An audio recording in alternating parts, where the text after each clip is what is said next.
Well, good morning, fellow chairmen, and to everyone listening or watching online. This is going to be a fun topic that we're going to chat about today, and it's going to be on the topic of post Namm. So pre-pandemic type of Namm, post-pandemic.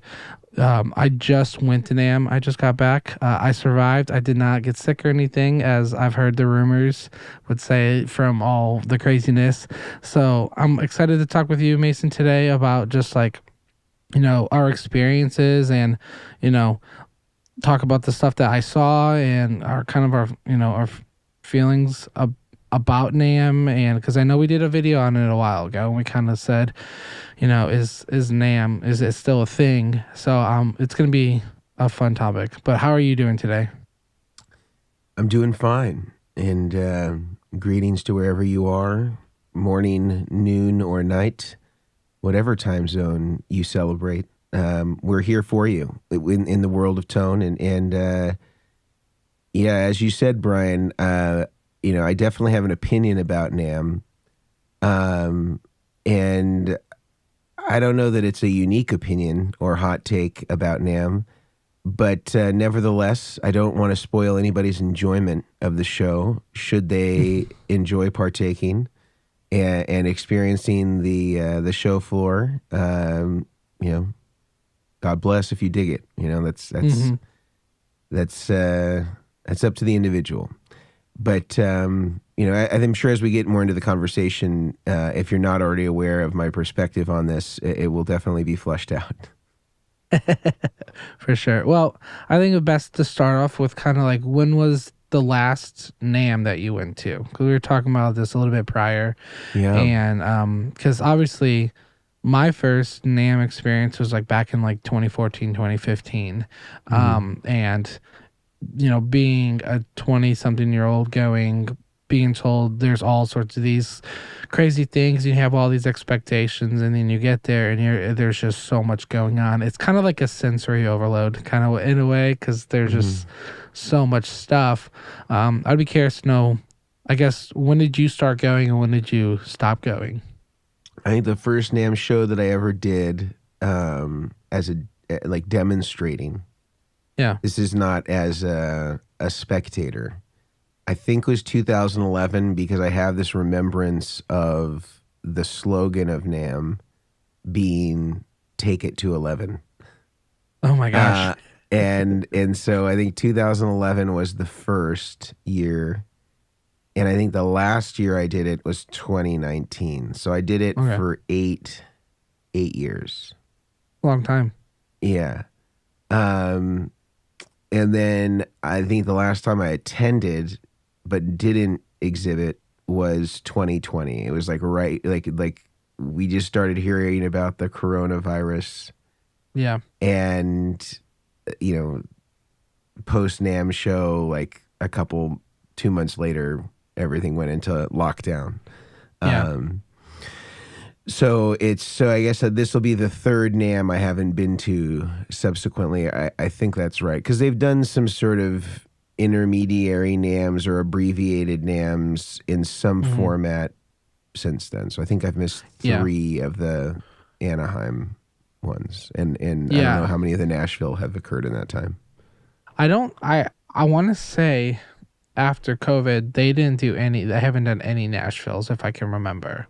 Okay. I could be wrong, but from what I asked the guys at Namm, a couple of people were like, oh yeah, they don't do a summer Namm anymore. Okay. And I was like, oh wow, okay. But yeah, my whole first time for Namm was the same thing. I was with the Jackson Ampworks crew. So back in 2015, we went, and Anaheim was the first one, and it was like, a 10x10 small little corner booth. There was 6 or 7 of us there. We definitely worked like 4 weeks straight together, so we were already kind of like at our wits' end with each other, just because trying to get production stuff done and showing display stuff done. And I will say, going and working a booth at Namm versus attending are 2 significantly different things. They are like, I went this year on a whim It's because I thought it'd be fun to get some video content and see some friends and kind of just see what's new. And it was nicer to not have to be tied to a booth, and especially within an hour of me being there, finding out how quickly it made sense that I lost my voice just because of how loud it is in the rooms. Even with the tone police walking around, or the level, what volume police, or whatever they call it. You can't I guess have it's good not a tone tone. police. No, you can't have good tone here. You will be arrested. Literally, I saw people walking around with like dB meters on their phone, and I think that's why they call it the tone police, because the level of the volume in which they want you to turn down. You're like, how am I supposed to adequately test this pedal or this amp if it's at one? I always thought they just referred to them as the volume police. Oh, volume police, that's a good one too. But the tone police, I think is more interesting. You shall not have good tone. Shall not. Yeah. And that's the thing. Like in 2015, amp cab sim pedals weren't as much of a thing. Maybe like load box IR, like maybe the Oxbox style stuff was, but not like it is now. So like going this year was nice because, thank the Lord, they put all of the drummers, and this is no offense to any drummer, if you're a drummer listening to a Chairman of the Boards episode, that they put all the drummers in their own hall. So it was just one loud thing over there. They put them in a separate hall, or they just isolated them to a certain area of the hall? Because my understanding is that everything now is Hall D, which is kind of the primary floor. So it was Hall A through D. So like Hall A was DJ, in-ear monitor stuff. Okay, but it's all one level in yeah, words. Yeah, it was all one level, and it was all separated by the walls, which was handy because like being in the D section where it was like all guitars and pedals and amps and stuff, it was significantly different when you moved over to the C area, because that's where the drums were. Because in the old days, it used to be where where there was tiers, so you had like the main floor, and then you had the basement area, which was, I think, slightly cheaper, and then you had some of the bigger brands that would be on floors that were above the main floor. So you had to take an escalator up, and those would be like the Fenders, the Gibsons, the PRS, none of whom showed at the show. Correct. So okay, I'm following. Sorry, continue. Yes. No, you're good. No. So like the main floor, they were categorized basically A, B, C, D. The basement, or the bottom level underneath the main floor, wasn't even open. No one was even down there. And then you went up one escalator. I want to say, usually like Line 6 or Yamaha can be on those. Yamaha, that's what it was. Because I know that they had a whole room. And then the very top floor, like I only had one day there, so I was kind of moving fast throughout everything.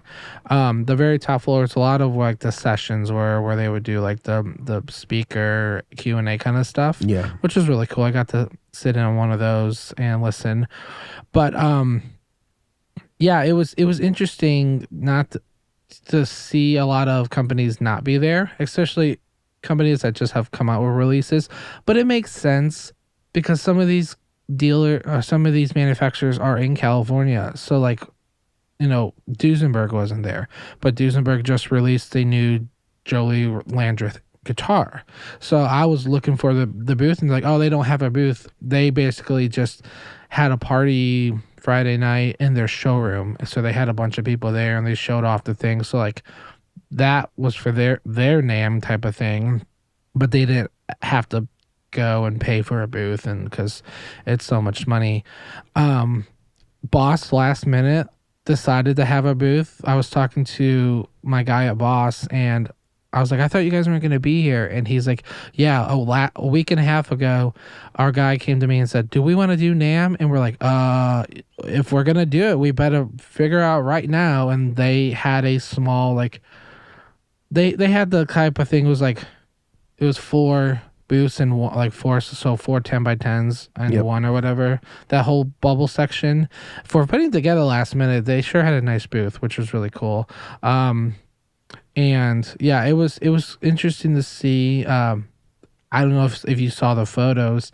Neural, has you Yeah, it happened kind to of see had Neural's like booth? they had like just like some lettering that said soon. Yes. And I think it's something, we can't talk about fully yet, but they've kind of been letting us know behind the scenes about kind of what's coming around the horizon here pretty soon, and I think it should be something really cool that that I think will get more people in the door of their kind of framework. Yeah, it was. What's crazy about it It's is very provocative. before Nam, all I saw was photos of people screenshotting that. And they were just big foam letters that said soon. So, like, those are maybe $100 worth of foam letters. But their But booth I bet you they space still had was to pay for a 10x10 or whatever it was to. that booth space, I kid you not, was like 10 booths in one. 10 by it was nuts. Some people online tried to speculate how much the booth cost and how much this, like, they were trying to like figure it out. But if they were trying to make a point in them, they did, because people are like, wow, you paid all that money for that booth space to have. I'm sure they had something abbreviated. Well, but it was just on the concrete, right? There's no carpet. There's no nothing. It was just concrete. Yeah, and it said the booth number. Like, it was an official booth. I mean, it'll definitely be less because, like, you have to. It's so funny for those of you who are unfamiliar with the logistics of Namm from a demonstrator, exhibitor standpoint. Everything costs. So, like, Everything. for the privilege of unloading your booth, you have to pay their unionized labor to remove the booth from your vehicle and to install it. And then you have to have their carpet team install the carpet. And you have to have their cleaners clean the carpet. You can't bring your own vacuum. You have to use their cleaning crew, and that comes at an expense. You want them to take out your garbage. You have to pay for that privilege. So everything is an add-on. Internet, everything. And you multiply that across 4 days, you can be spending thousands, even on a 10x10 booth, to kind of have the privilege of having carpet, of having it cleaned, of having your garbage taken out at the end of each day. These are all things that are not rolled into the cost of the booth. The cost of the booth is physically just the 10x10 space and the masking tape that they use to divide yours from the booth next to you. Yep. That's the basic cost, and then everything else is additional. And so it's, we can get into this more later, but I think that there's a really stark perspective difference between people who attend Namm or artists that attend Namm on behalf of a brand, or people that are speaking at Namm versus somebody who is an exhibitor at Namm. Yeah. And I think the experiences are very different, and it seems like Namm's biggest advocates are not the exhibitors. It's the periphery. And I want to talk more about that, because I think it's an important acknowledgement that I still feel like, even from when we've talked about this from last year, is still largely unaddressed by Namm. Like, the cost is really high for the exhibitor.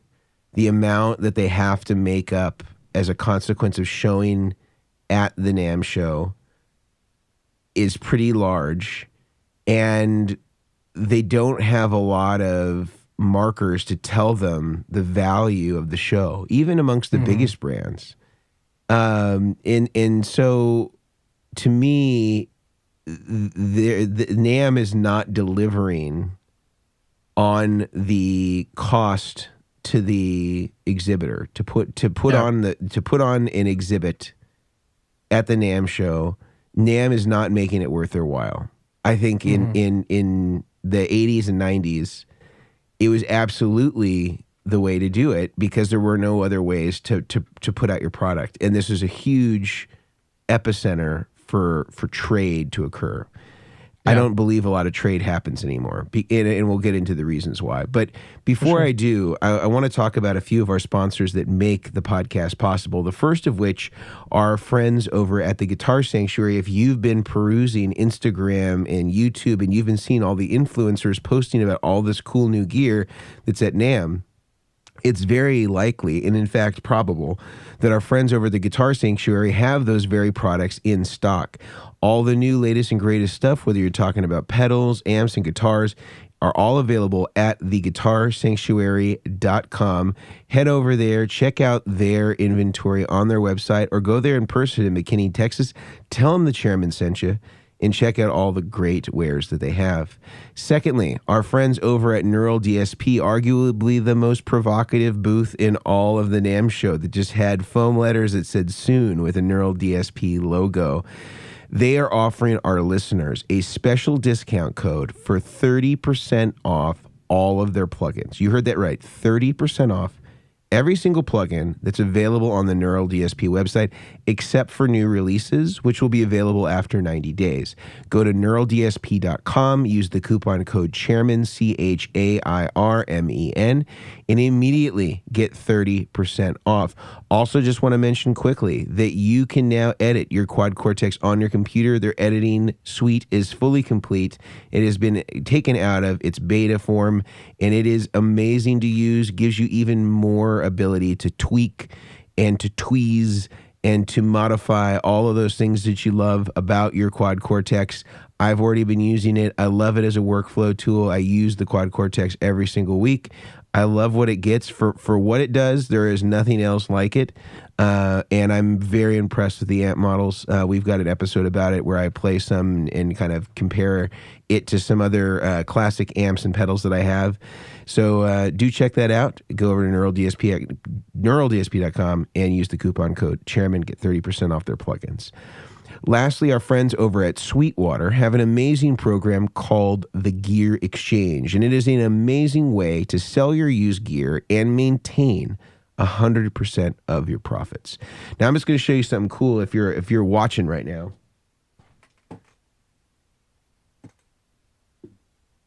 There it is. So my most recent Gear Exchange purchase, or I should say a consequence of the Gear Exchange, has been this Gretsch Smoke Brian Setzer. Absolutely amazing guitar. Found it for, it has 7 pounds, I think it's 7 pounds, 2 ounces, super lightweight Gretsch. And the amazing thing about it is I was able to sell stuff that I wasn't using, stuff that's been sitting around my office or our showroom. I was able to get money for it. And if I put it on a Sweetwater gift card, I don't have to pay any fees. So it's a great way for me to maintain 100% of my earnings and be able to apply that to something that I was already interested in buying from Sweetwater.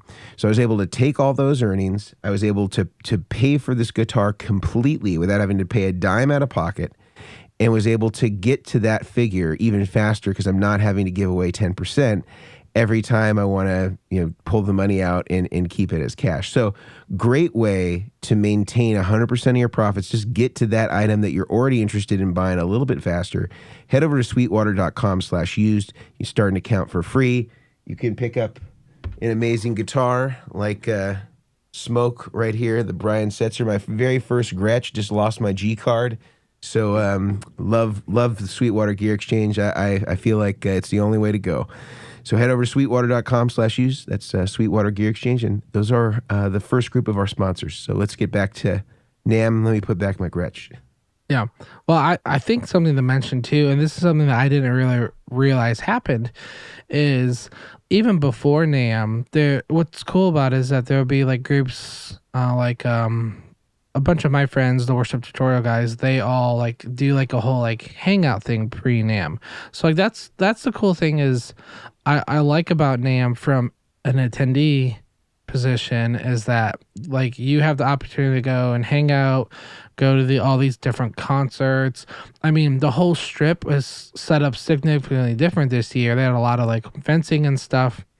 but like the hotels had, concerts going on. Andy Timmons performed Saturday night. All these different guys performed all these other nights. Um, and it was cool to see, not like also to mention like a lot of these artists that were there, like they were they're performing in the booth and stuff, but a lot of them were just like there helping at some of those booths. So like Sean Tubbs was there at the Rev booth, and I was like, oh, that's cool, how long is he here? And they're like, oh no, he's been here the whole week. So it was a cool like thing to get to see him integrate like with people. Well, I mean, I think I'm sure he's paid to be there. I'm sure it's not just out so of the kindness of his heart. So he's on staff as like their media guy. But I was like, oh, that's cool. I don't typically see like Drew Shirley who was in Switchfoot and all these other guys show up, and usually like Mateos, like a lot of those guys they were there, they were just walking around. But it was cool to see a lot of them, like, yeah, like you said, pay them to be there, but like they were hanging out more than normal. Usually those guys will just kind of walk around, put a baseball cap on because they just want to look at gear and stuff. But it wasn't as much of like, they said it was more chaotic on the first day, the Thursday, than it was like I went on Saturday and partial Sunday, and Saturday and Sunday was nothing. Like not nothing, but there was people there, but it wasn't like going to Disney World where you're scrunching through. I go to Disney a lot with my family, so the whole like squeezing around people, like people like, yeah, that's what it's like on Saturdays and Sundays at Namm, which it wasn't really crazy, which was really cool because it was. I think maybe as some people I asked a couple of the booths, like Eventide, they're like, it feels smaller this year, but like we still have a nice flow of people. So yeah, it's cool to get that opportunity from an attendee to be able to go and hang out and see people that, through different businesses or you've been following and stuff. But yeah, there's a vast difference in attendee versus display, because I ran into Roman with Shinobletown, and his booth, I was like half the size of a normal 10 by 10. It was like 10 by 5. Like it was small, but even for like that amount of space, he still probably paid a ton of money just to show. So yeah, it was, I think it's one of those misunderstanding things, especially when you start lopping in how many team members, like the Jackson Ampworks audio full tone crew, they had like 7 or 8 people there. So like 7 or 8 guys going to Namm for a whole week, like, pricing and everything. So yeah, it was a very cool experience to get to go. Yeah. I think again, to reiterate, as somebody who's going as a spectator, I think that it's if you're interested in equipment and musical gear companies and fans of a lot of these artists, or if you're just somebody that lives someplace outside of the United States, or you live someplace where it's cold and miserable and you can come to California for a week or half a week and get to experience some nice weather and get to immerse yourself in tone, of course, that's a great excuse to be able to go to the show. Yeah. And I think that in some ways the show has become more about that and less about its original intent. And I just and I don't think that that's a problem.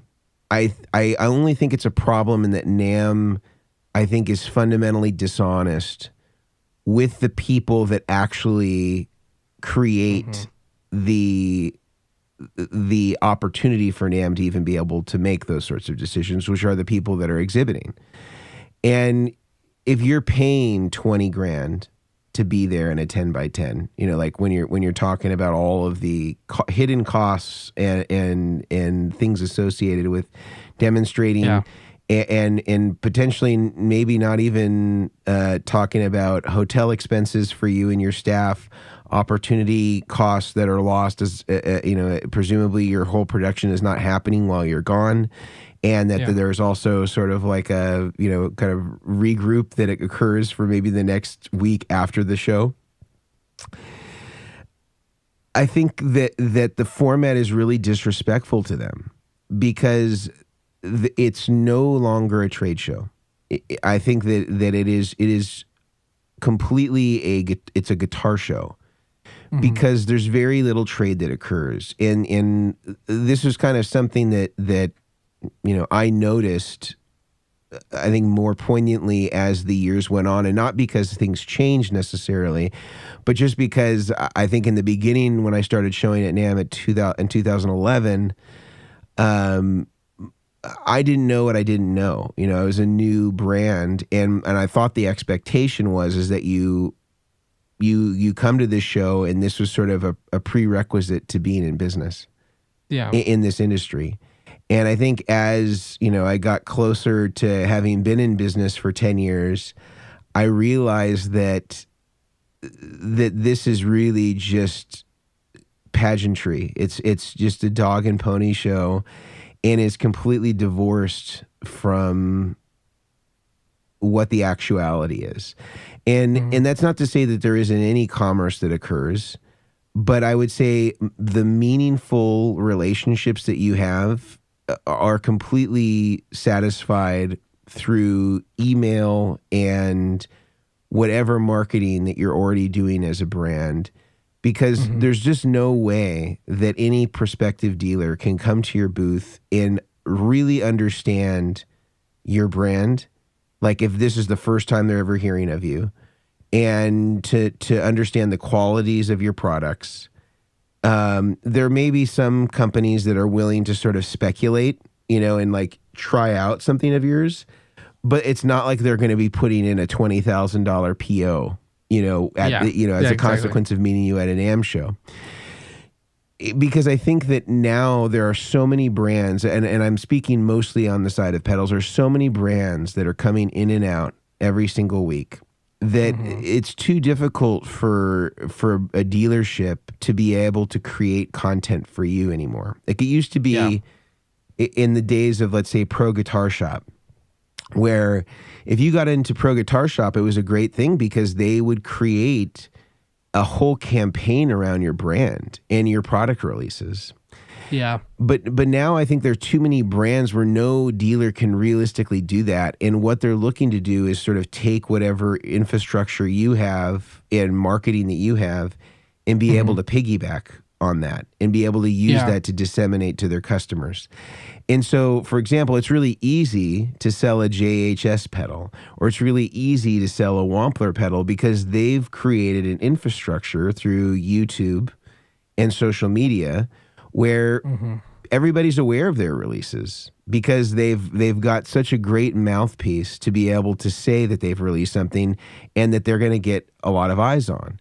But if you're, brand XYZ from Singapore and you've got 2,500 Instagram followers and you just started your YouTube channel and you're at the NAMM show, like there's nothing there for the dealer to be able to leverage to their customers. So it just has to happen that they just like what it is that you're doing, or there's something incredibly unique.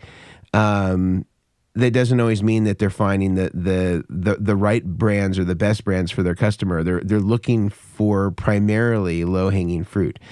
And the other thing I'll say before I turn it back to you, because I know that this is long-winded, is that the quality of the attendee at NAMM again, because this is supposed to be a trade show, it is still called a trade show, so it should mean that the people that are put first are the people that are exhibiting. The priority should be the exhibitor. It's not a trade show anymore because their concern has always been, in the time that I've been going since 2011, has always been about attendance. Because they can conflate attendance with the efficacy of the show.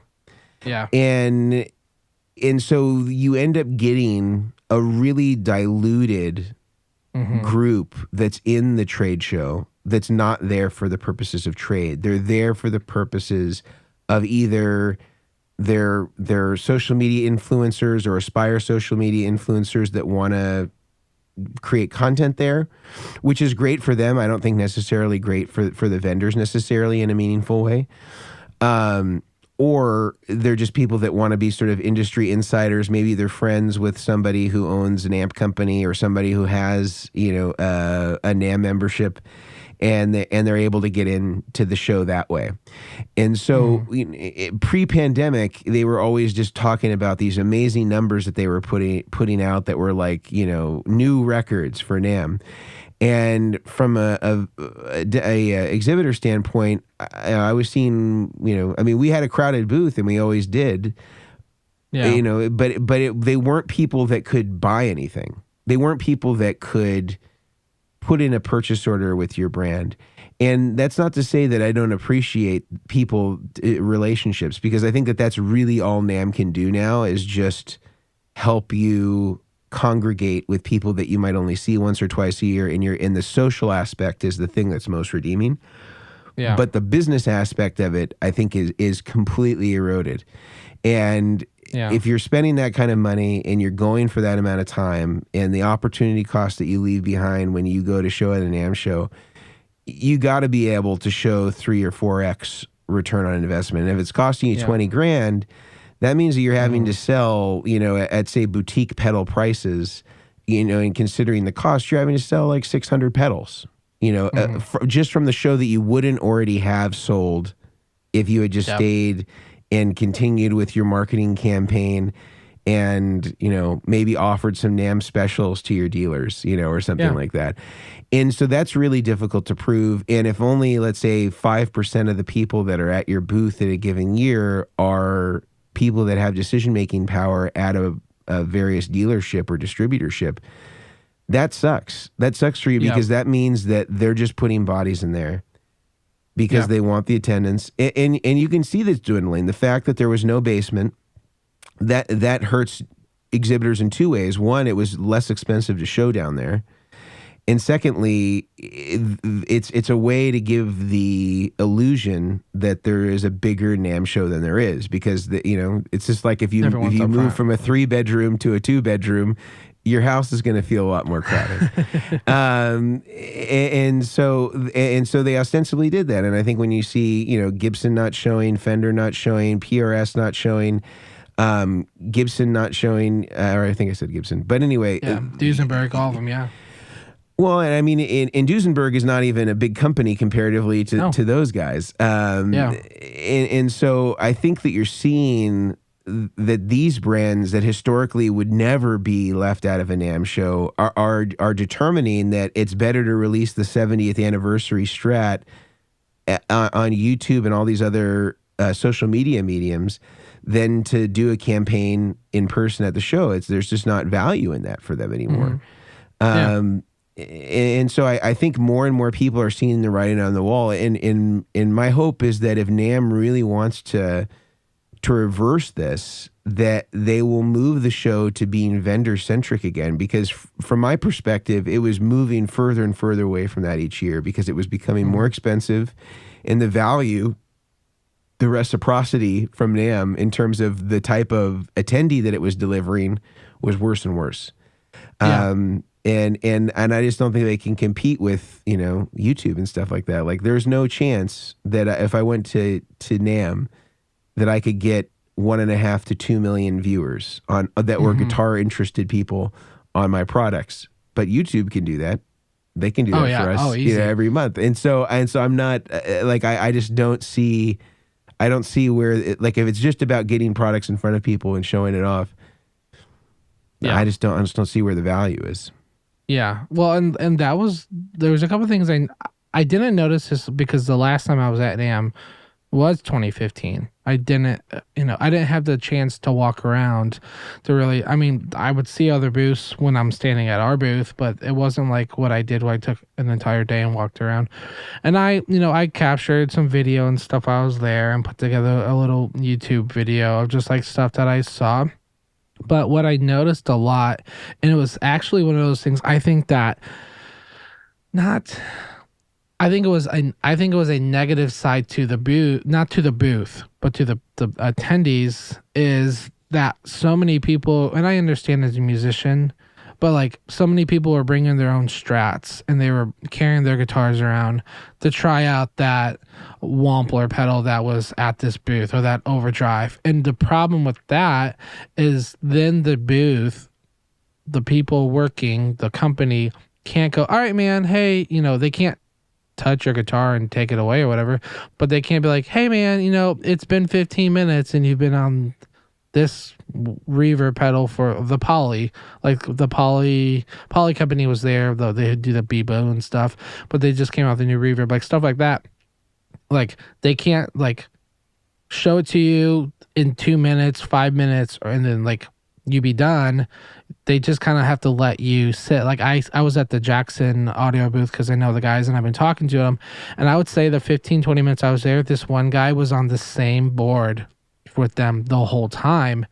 And I was like, I know I played your stuff. I just wanted to get a little video with it, but I guess I'll come back later. And I came back and he was still on it. So the one guy was on a demo rig for like 40 minutes, and then he took his guitar and he put it in his backpack, and then he put it on his back and walked away. And that was surprising. Like, well, that how just many seems maybe more of a logistical issue with Jackson. Yeah. Like maybe a lot of people they don't know did how that. to say, but they don't. Like if there was somebody that was taking over, I think that you just have to be able to say, hey, like we really appreciate you being here.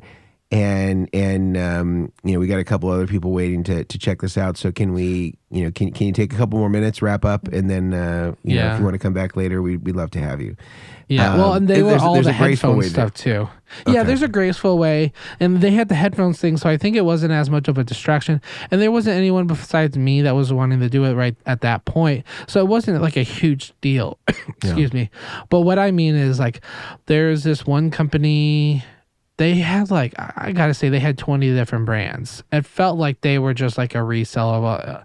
I don't know if the company, they had like Walrus stuff, Brown Amplification was there one day. Like all these companies were kind of like just like bringing their stuff. So there was like 30 different boards sitting around this huge thing, and everyone could test and play on. And the one thing I kept seeing consistently is everything was kind of the same. That was kind of my negative, like, downside to the trip is all the, they are all pedals, they're all amps and stuff. Like, there wasn't, because I kept getting asked by some of my friends, oh, hey, is there anything cool? That was the hard thing, is that there wasn't anything, like, amazing. Game Changer had those really new, unique pedals that they came out with those jumper cable cord things or whatever, which looked cool. Bad Cat coming out with all these high gain amps and stuff, and Rev coming out with these some new amps and stuff. Like a lot of those booths were kicking, but all the other booths, it was kind of like just the same thing over and over. So I think that was the interesting. I would be so curious to know or to see if Namm even allows like those vendors to have an option for someone to like try the pedal and just like check out on an iPad. Like not physically buy the pedal there, but like can buy it from the company's website and it'd be shipped. Because I know like... Yeah, I'm sure they could do that. I mean, I think the reason why they don't do sales on the showroom floor is that there was theft and there wasn't really a way for them to regulate it. Like if somebody brings in a guitar, I don't know how it is now, but it used to be if like, let's say somebody like the individual you were speaking of at the Jackson audio booth, if they wanted to bring in a guitar, typically a vendor... had to check them out, like at the door to verify that it was their instrument, or something like that. But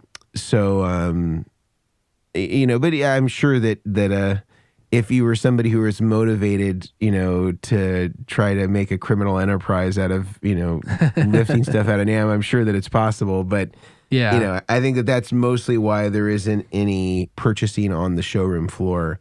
That makes sense. It is due to that, but I don't think there would be anything that would restrict you from buying something on the show online for having it drop shipped. Excuse me. Yeah, having it drop shipped to you. I had the guys at A3 Pedals, so I have a lot of their volume pedals. I have it right here. they surprised me with a custom white Uh, volume pedal, this and was made by they Mr. Three. Mr. Three. This is him indeed, and I met him too. They had talked about just getting in and connecting, and they surprised me with it, which was great. I didn't think they were gonna have it, and I had to get like a green slip. So when I left, I had to show them proof that like I didn't steal this. So I get what you're saying. Um, but yeah, I would say like the whole show and stuff. I did it in a day, and I was fine because I was in my section. I went over to the DJ section for about 2 seconds because I wanted to go see the guys over at Ultimate Ears and 64 Audio and a few of those guys. But like if those sections don't pertain to you, like they had a whole like audio interface, radial, section in a different area. They did really good with dividing up where people were.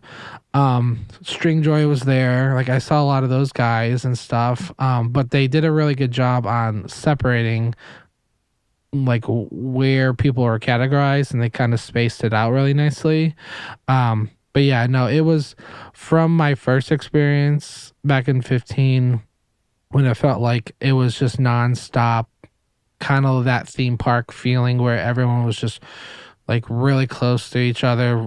And me, I'm a huge introvert, so I do not like a lot of crowds of people. So like going and it being a little more spread out. Saturday also was a little more chaotic because that's when a lot of these artists were signing stuff, which is so funny to listen. Did you do a signing booth, Brian? I did not. I did not. No way. No. It was nice to run into some friends that I did recognize and get to talk to. I was looking for your signing booth though, yours and Grant's. But maybe next year we'll just have a 10x10 booth, which is just a signing booth that one or two people come to a day. We'll talk about tuning sweetening. Yeah. And but our sweet and tuning seminar. Sweet and tuning. Actual sweet and tuning, yeah. But like what was I gonna say? So I did it in a day, and it was nice. And then I kind of went back the second day just because just to kind of see if I missed anything. But it was one of those things that I already saw 90% of the stuff through the companies that I liked through social media. So even before I left, I already knew, I already knew Full Tone. I already knew about Bad Cat. I already knew about Duesenberg. I already knew about Boss. Like I knew about everything before I even went. Before the show even started, people were already posting. So it was definitely one of those like, it makes sense why a lot of these companies aren't there, why Fender's not there. Yeah, like JHS wasn't there, were they? They haven't been there for a couple of years. Like even Waller's, their COO or one of their guys reached out to me about doing some kind of a board for them. And I was like, oh, cool. I would love to talk to you guys at Namm. And he's like, we're actually not going this year because they would go every year. And like, they were really popular last year. They did the game where like you drop the dice and it goes down like these like pegs, and whichever slot it lines up in, like you win like that t-shirt or that sticker, or one of them was a pedal.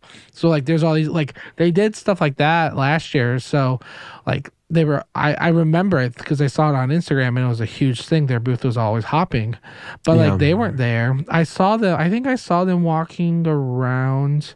I mean, sometimes it's so hard. Sometimes like our distributor for most of our US, not all of our US, but most of our US is Hal Leonard, the sheet music company. Yeah. And they distribute Walrus and others, so they'll have like a board or something like that and have some of your like wares to show dealers, but it's not the same as like a regular booth. But anyway, I think we have a few more thoughts to go through, but maybe we'll talk about a few more sponsors that make the podcast possible. For sure. I'll turn it over to you, Brian. Thank you. Yeah. So our final three sponsors are going to be the guys over at monocreators.com. They have a code for 10% off. It's Chairmen, Chairmen. Mono is great for their soft cases, their gig bags, their dual cases. They just recently released new power supply units. Mason, I'm pretty sure we've talked about that. You've seen them and love them, and Mono just makes all around great quality stuff. They have angled boards, they have some carbon fiber flat boards. They make a ton of great stuff, travel bags and everything. You won't be disappointed if you're looking for high quality stuff. Mono is the way to go. So go to monocreators.com and use the code Chairmen, Chairmen, for 10% off. Next are going to be the guys over at Stringjoy, which I did see them at Namm, which was really cool. You met Mr. Joy himself?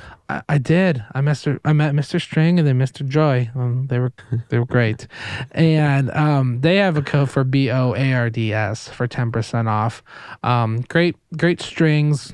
They have a subscription-based platform, so depending on how many packs of strings that you need in a month, these guys can help supply those strings to get them to you, so you're never without strings if you're breaking strings.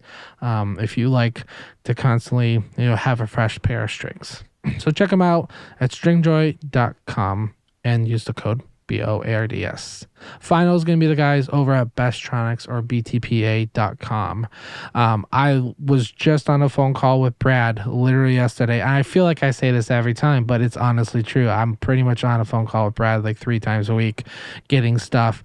And this time it happened to be the D series connector Nutric jack socket covers that go on the back of like panel stuff for racks. Oh yeah, the little prophylactic that you have to cut. You have to cut the hole for the cable.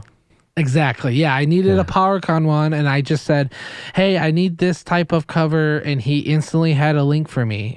He had one for the audio that's stuff. The NPC 2321. Yeah, he like knows all these part numbers. He always knows, and that's the great thing is I need it by Friday. So I called him and he said, "Got it." Put in the order in. I had the invoice within an hour. Paid it. He already shipped it. So those guys simply are the best. They really are the best. Pun intended. So go over to btpa.com. Use the code DutchHairs DACHARS for 10% off. They have everything. Go check them out. So yeah, I would say, first off, thank you, sponsors. You guys are amazing, and it was cool to get to run into a couple of the sponsors at Namm to see them. I think also the one thing I realized is going to Namm is when you start talking to someone at a booth and you start telling them like who you are, what you do. Like I would go on a big spiel about rig building or podcast or something, and you could see their eyes just kind of like get all like wide, and I was like, I build rigs or something, and they're like, oh, okay, cool. Like that was like because they are topped out on information. They didn't ask you if you built paddle boards. They didn't. Like, no, wait, that was you just build paddle boards? That was just my Uncle Ken. So he's the only one that thinks I build paddle boards. So Uncle Ken, nope, I do not do recreational water sports. But I would say to summarize everything, and I said it in the video I did, and I'll link the video. We'll link the video here. It was just a quick little recap. There's two routes. From a manufacturer route, I'm not even a manufacturer, but I have had the opportunity to go with a company in the past. There's so many pros and cons to weigh. Where I was seeing booths there where it was literally just one person, like Roman with Chernobyl was there, or the guy with Polly. I'm pretty sure he's the only one there. Was the only person there because it's so expensive that like you have to kind of weigh, your pros and cons to it. I mean, I got a pizza slice for lunch and it was like $13. And I was how just was like, that pizza? Was it? It was not good. It wasn't $13 pizza. It was like 7-Eleven pizza. Like it was not good, but that's what they had. So stuff like that, it starts to add up, and from a business standpoint of having to pay for all your employees and having to pay for a hotel, my rental got messed up, so I ended up having to lift everywhere. That got very expensive very quickly. It was like, hey, come meet us here to go do. I was gonna meet the guys over at Worship Tutorials. They're like, hey, we're gonna go get ice cream. Meet us here.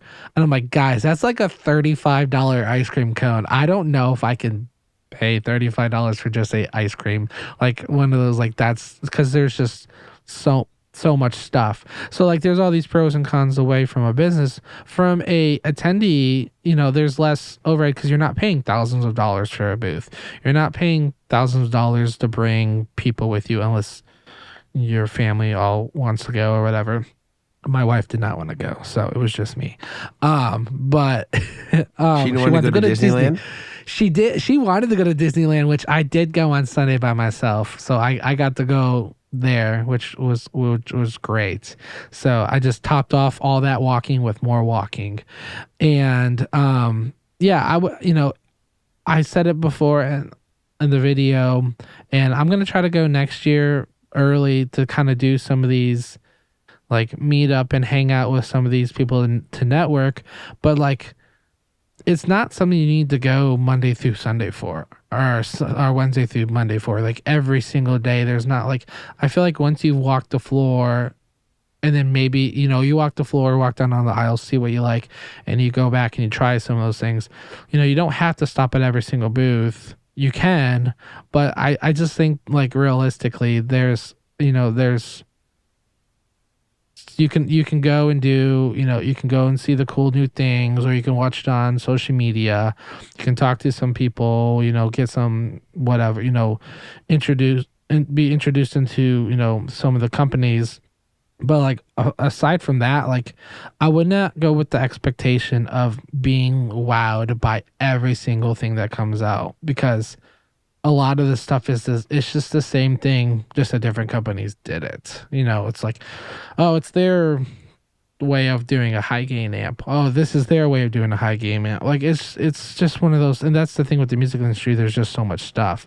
So, weighing the pros and cons, I do think it was a lot calmer this year though. Like it was a lot more chill. There wasn't as, they're gonna say probably there's a lot of people, but Saturday and Sunday, you would see a lot more badges with green on them. So you had like the vendor badge, and then the like guest badge or the artist badges like was like a yellow. Mine was a yellow one from Neural, but you saw all these green badges, and they were all like, a lot of teenagers and a lot of these guys with green badges, and they were all like public attendee type of badges. So I don't know what the ending number of people that were there. It was definitely smaller than what I've ever experienced. But yeah, so that's kind of my take on Namm. Yeah. Yeah. Well, it'll be interesting to see how it evolves over time. Again, I think as you mentioned, I think the most redeeming aspect of Namm is social. And it's an opportunity to see people that you in the olden days might have only seen once or twice a year. Presuming that Nashville was still happening and that you were able to go to that show. But I think that outside of that, and I think that that's where Namm's most vehement defenders kind of come into place. Is when they're protecting the social aspect or the fact that they get to be an industry insider for a certain number of weeks until whatever the products were that were talked about Namm launched to the public. Yeah. And so I can see where to some of those people, the idea of I don't know, negative commentary on Namm might be threatening. I don't know that many vendors, exhibitors that are reverent of Namm. I think a lot of them feel an obligation, or their companies have been doing it for so long that it's part of their budget, or as I mentioned, like it's an opportunity to leave, -30 Minnesota for a week to come to sunny California. And so, and there are a lot of, or you're coming from another country where, you don't often get the opportunity to leave, Mm-hmm. and so Yeah. I could understand where this is an exciting time, for you to be able to kind of take a vacation on the business, so to speak. Yeah. And I think that's totally fine. Like I have no Yeah. objection to that. I just think that being realistic about what the show offers versus what other avenues offer to market your products, whether you're talking about social media advertisements, whether you're talking about YouTube, whether you're talking about Google ads or trackable SEO stuff. Yeah. Like Namm really can't compete with that. And if you're a new pedal business, and this is getting into like business advice, which is not what this podcast is about necessarily, but I'd feel obligated to say that anybody who's out there who's starting a pedal business, I would not emphasize Namm as a viable place. I think you would do much better by developing a social media presence through content, through ads, through other marketing endeavors where you can track how much you've spent to how much it's returned. And Namm is sort of speculative in the same way that a magazine ad is speculative. Like, sure, you're there and you see the advertisement in the magazine, or you see the person in the booth, but you don't really know if that's a ball or a strike. Because there's no information that's coming back to you that's actually telling you how many butts are in seats, like how many people are actually buying the product as a consequence of that.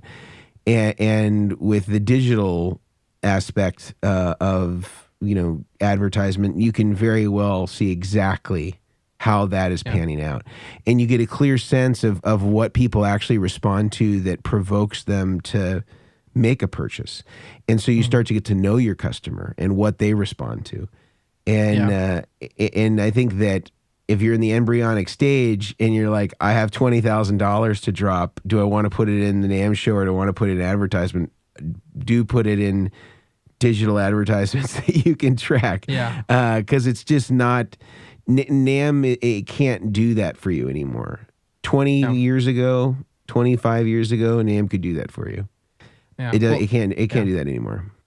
Yeah, that's what our store manager was saying. Like 20 years ago, like he would go and he's like, I remember I would go and I would put my entire order in for the year there, and I would buy all the pedal, put in my whole order, or I wouldn't be able to see it on. He was like, I wouldn't be able to see it on social media or anything. So then I would see it at the show, and then 2 months later or something, the order would arrive. So like I get that whole aspect of how I think it's a little stuck in some of the ways it's done things. I think there are things that it could significantly do better to showcase some stuff. But yeah, no, it was a fun time. It was great to see people. It was, I always tell people, just like realistically think about, the pros and cons, and your idea about getting out of your cold state or wherever you are and going for a little vacation. I think that's a great idea. Like I went from Texas being 20 degrees and rainy to California. I might be, if I were living in North Dakota right now, I might be way more motivated to go to the show. Even Absolutely. If it, Which is funny too, is going there and it being 61 degrees. Yeah. People, the hotel people are like, it's chilly today, and I'm like, no, it's not. That's beautiful weather. You're wearing your shorts and t-shirt. I was. I had a sweatshirt on, which I actually felt like I got hot, so I took it off. But yeah, no, it was the whole environment is cool and everything. But yeah, so I would say to summarize everything, just like. It's going to be interesting to see the next year. I was invited back to do like a panel thing, which would be fun. But yeah, it was great. It was a good experience. But I think unless you have anything else to say, No, pretty much I'm just summarized. curious about people's thoughts on this. Now, I understand that most of you who are watching are probably coming at this not from an exhibitor standpoint, but from an attendee standpoint. But I'm curious if any of this stuff, that we're sharing or that I'm sharing about it has any sort of resonance with you, or if there's an unspoken sort of value that maybe I've overlooked, in your opinion. I'd like to hear from you, what do you think that might be? And of course, if you're listening to this, you can come over to YouTube and leave that commentary, where you can see an enriched version with Brian and I's faces. Until next time, we will leave you with these thoughts about Namm, and we will see you next week. All right. See you guys.